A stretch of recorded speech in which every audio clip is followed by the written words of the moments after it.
अपार सन्माननीय सामंतसाहेब, आपण अचानक आलात. काही कारणामुळे आपले नेते उपमुख्यमंत्री साहेबांना घेणं जमलं नाही. खरं सांगायचं तर नगरपालिकेच्या इलेक्शन मध्येच आपल्याला बोलवायचं माझ्या मनात होतं.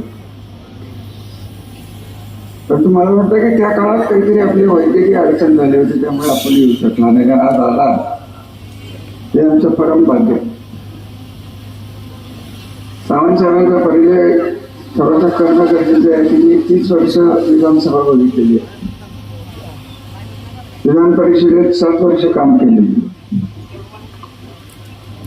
मंत्री म्हणून बऱ्याच आमदारांना मी उत्तर दिलेले, उत्तर देऊन त्यांचं समाधान करायचा प्रयत्न केलेला आहे. परंतु असे फार थोडे मंत्री मी बघितलेले आहेत की हातात एक कागद नसतो. सावंत साहेब जेव्हा एकनाथरावजी मुख्यमंत्री होते तेव्हा नागरी विकास खात्याचे उत्तर हेच द्यायचे. त्यांच्या स्वतःच्या खात्याचे इंडस्ट्रीचे उत्तर तेच द्यायचे. सगळंच ते करत होते आणि हातात एक कागद चित्ता नव्हता, एक कागदाचा तुकडा नसायचा. असं सर्व विकासाची अंग असलेला एक बुद्धिमान असा कोकणचा हिरा आज आपल्याकडे इथं आलेला आहे. त्यांचं आपण मनापासून स्वागत करू. आणि काही विचार माझं खरं सांगू, राज्य पातळीवर मी काय बोलतोय बऱ्याच जणांना माहित नाही. आजही सावंत साहेबांना माझं खरं स्वरूप दाखवलं तो जरा अवघडच होईल. परंतु आज ते काही मला आपल्यासमोर काही बोलायचं नाही, वेळ नाही. संजीवराजे बोलले ही वस्तुस्थिती आहे की आपण कारखानाच काढला होता. गोरगरिबाची मुलं, बागायतदाराची मुलं त्यांना शिकवायची, त्यांना काम धंदे द्यायचे. तुमच्यातला एक उमेदवार आहे त्याला 5 मीच केले. तुम्हाला माहित नसतं ते सांग ओळखा कोण त्याला 5 मीच केले. नावही घ्यायचं नाही मला तर. अरे हा उद्योग सध्या आम्ही बंद केलेला आहे. आता जर चुका आमच्या समोर झाले, आम्ही जाणीवपूर्वक निर्णय घेतलेला. मला विचाराल तर टेक्निकली मी घड्याळाचा एकटाच माणूस या स्टेजवर म्हणा किंवा तुमच्या सगळ्यांचं. बाकीचे सगळे तुम्ही गेलेले आहेत धनुष्य माणूस. आणि तुम्ही महायुतीचं काम करत असल्यामुळे मला काही तशी अडचण येईल असं मला वाटत नाही.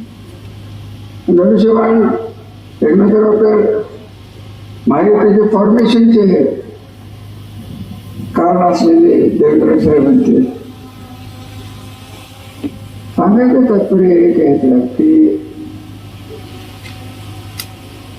आपल्याला एकदा परत यायला लागेल सावंत साहेबांनी उद्योगमंत्री म्हणून यायला लागणार. काय झालेलं आहे साहेब, आपण चाणाक्ष आहात. परंतु पुणे अहमदनगर पूर्ण भरलेलं आहे, पुणे मुंबई पूर्ण भरलेलं आहे, पनवेल वाढत चाललेलं आहे, पुणे नाशिक वाढत चाललेलं आहे. आता फक्त पुणे कोल्हापूरच राहिला की जिथे महाराष्ट्राचा उद्योग येऊ शकतो. सातारा रोड हे तुमचं टार्गेट धरायला पाहिजे नाही. आणि म्हणून मी आपल्याला विधान परिषदेत विचारलं होतं की उत्तर कोरेगावचे काही कार्यकर्ते इथे आहेत, ते आम्हाला तिकडे इंडस्ट्री द्यायची परवानगी द्या. ठीक आहे, नाही झालं, त्यांना मिळाली, मसूरला मिळाली, आनंद आहे. आम्ही तुम्हाला जमीन द्यायची व्यवस्था करू, उत्तर कोरेगाव देईल किंवा आम्ही देऊ. आपल्याला अजून एक प्रश्न मी विचारलेला होता शेवटच्या अधिवेशनात की मागे 500 हेक्टर जमीन इयरमार्क झालेली आहे MIDC. त्याचा उल्लेख संजीवराजांनी केला की कमिन्सच्या 11 उद्योगाला लागून कमिन्स जे आम्ही सगळं म्हणतो साहेब, जवळजवळ 19 युनिट्स तिथे येण्याची शक्यता आहे. आज 11-12 युनिट्स तिथं आलेली आहेत. 6,000 ते 8,000 मुलं तिथं काम करतात. जसं कोकणात तुमची कोरियन कंपनी आहे ती पॉस्को काय ती आहे, तशाच प्रकारची कमिन्सची ही कंपनी आहे की त्याला आंतरराष्ट्रीय दर्जा आहे. आणि तुम्हाला लोकांना त्याची किंमत वाटत नाही हे मला दुर्दैव वाटतं. कमिन्स 40 देशाचे. पण कमिन्सचं हे जे युनिट आहे हे जगात सगळ्यात मोठं युनिट आपल्याकडे आलेलं आहे. आणि हे जपणं, आपल्या मुलाबाळांच्या नोकऱ्या जपणं, त्यांचं भविष्य जपणं हे आपलं कर्तव्य आहे. तर त्याला टाळे लावणं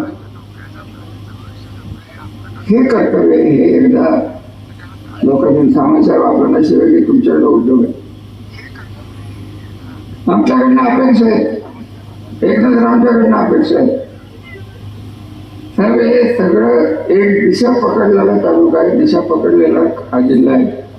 आपण तर युवक काँग्रेसचे अध्यक्ष होतो, त्यामुळे आपल्याला सगळ्यांना मी काही तुम्हाला सांगायची गरज आहे असं मला वाटत नाही. माझा विषय साहेब एक आहे की एकनाथराव हे आमच्या जिल्ह्याचे. मी त्यांना नेहमी म्हणायला जेव्हा जेव्हा भेटायचं की साहेब तुम्ही जिल्ह्यावर का लक्ष देत. सातारा जिल्ह्यात पहिले मुख्यमंत्री कोण झाले तर यशवंतराव चव्हाण झाले, दुसरे कोण झाले तर बाबासाहेब भोसले झाले, तिसरे झाले तर पृथ्वीराज चव्हाण झाले आणि चौथे आपले साहेब झाले. असं काय आहे हे साहेबांनी आपल्याला फक्त अर्बन क्षेत्रात आम्ही वाट बघतो. त्यांची दरे नावाचं बारकं गाव आहे ते, त्यांनी तिथं काय केलं ते आम्हाला सगळ्यांना जिल्ह्यात माहिती. ही माणसं मिळणं मुश्किल असतं. आधी त्याला कुठल्या पार्टीत होते, माझं त्यांचं जमत होतं का नव्हतं, परंतु तो माणूस म्हणून आणि कार्यकर्ता म्हणून आणि आज एकनाथराव त्याच पद्धतीने परंतु शांतपणे काम करणारे कार्यकर्ते, सर्वसामान्य माणसाची जीवनशैली सुधारावी. आपण ज्या चटके खाल्लेले ते चटके आपल्याला खाऊ नका.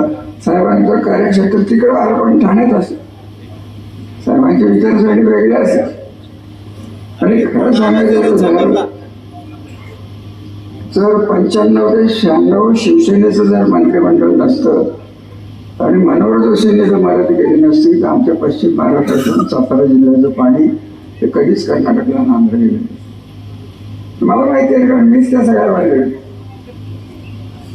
त्यामुळे सत्ता मिळाल्यावर सत्ता कशी राबवावी याचं जिवंत उदाहरण महाराष्ट्र राज्याचे सर्व पक्ष असताना काही मतदृष्टी दुसऱ्या जिल्ह्यात, दुसऱ्या राज्यात जाऊन, दुसऱ्या पक्षात जाऊन हे काम करतात.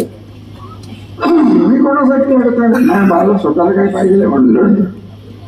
तुम्हाला वाटलं का मला उभं राहायचं? तुम्हाला म्हटलं का संजय बाबांना उभं राहायचं? तुम्हाला म्हटलं का अनेक राजांना आम्ही नगरपालिकेत उभं केलं कारण माणूस असतो. आम्ही गेल्या 30 वर्षात सर्वांच्या मदतीने राज्यात आणलेला मदतीचा ओघ, बंद पडलेले चालू केलेले कारखान्याचा विषय घेतला,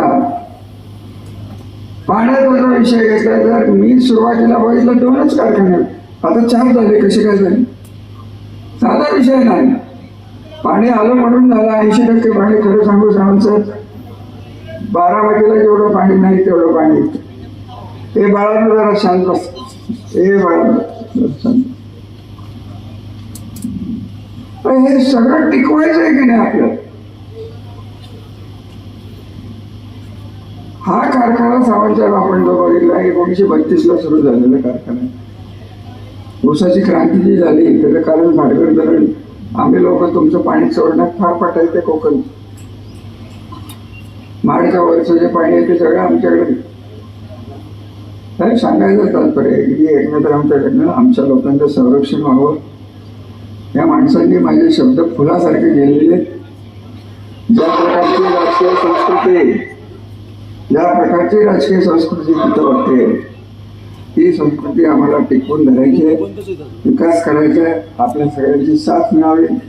सगळी तरुण पिढी आमच्या घराची तुमच्यापाशी मी दिलेली आहे, ते कशी सांभाळायची हे आता तुमचं काम आहे. मी माझ्या पद्धतीने काम करत राहणारच आहे. तर जास्त मी काय बोलून आपलं वेळ घेऊ इच्छित नाही. कारण जरी आज येऊ शकले नाहीत तरी आपल्या सर्वांचे नेते एकनाथराव आपल्याशी विषयावर बोलणार आहेत आणि त्याचीच तयारी तिथे आता चालू आहे. तर जास्त न बोलता सावंतसाहेब परत एकदा स्वागत. परत एकदा उद्योगमंत्री म्हणून आपण येऊन संबंधित जिल्ह्याचा आढावा घ्यावा ही विनंती धन्यवाद. आणि धनुष्यबाणाच्या 16 सीटा मला पाहिजे, बाकीचं मी ऐकायला तयार नाही.